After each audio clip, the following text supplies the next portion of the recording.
welcome back to the next videos. Oh, sorry. Welcome back to this video. Today I'm reacting to Bloodman. No, I'm explaining Bloodman. Bloodman. It was part of the Spriggan 12 and feared as the Grim Reaper.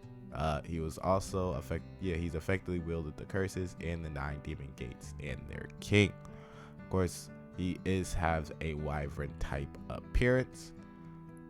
He is a sinister, malevolent, cruel person, and of course he is introduced in the Alvarez Empire arc as well as the other Spriggan 12 members. He is deceased, so eventually he was defeated, of course, and he was defeated by Rogue, Minerva.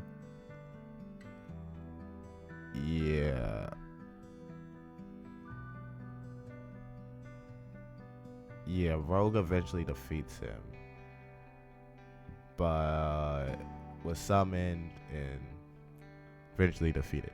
Anyway, his magic, curses, and abilities.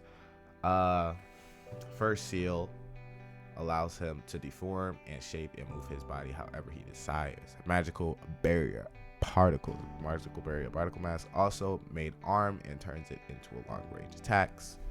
Second seal, I feel like I'm reading. I feel like I'm doing the script for Pokemon, not Pokemon, Naruto seals and stuff.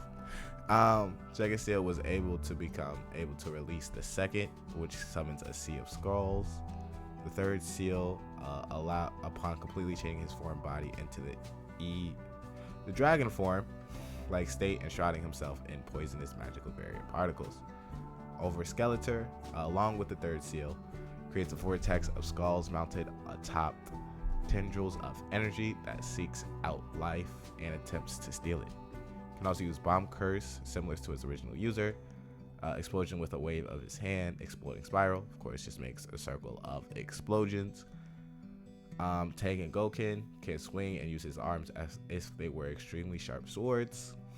Can also use Ice Slayer magic, Ice Devil's Rage, which I covered in a different video.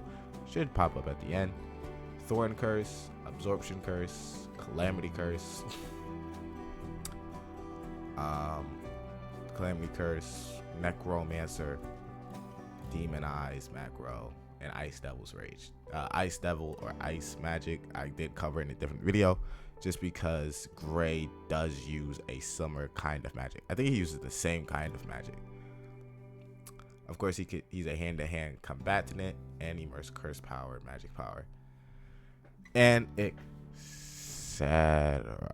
We really didn't get to see much of Bloodman. I think he was too powerful to actually, according to his abilities, he was a powerful person, as he was up there with Wall Ecto and God Serena, but he had to be resurrected, and he just wasn't able to stay around long enough to do enough damage against Fairy Tail in the universe, against the Fairy Tail in the war.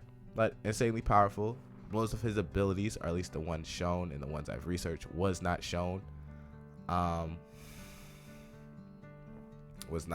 most of the time, but his seals, of course, gained him so much upper hand in the fights if they just would have shown it, but they refused, right? Anyway, subscribe. He was one of my favorite concepts and favorite characters. Unfortunately, they just used him incorrectly, but all we could do is speculate at this point. Anyway, subscribe, and I'll see you in the next one.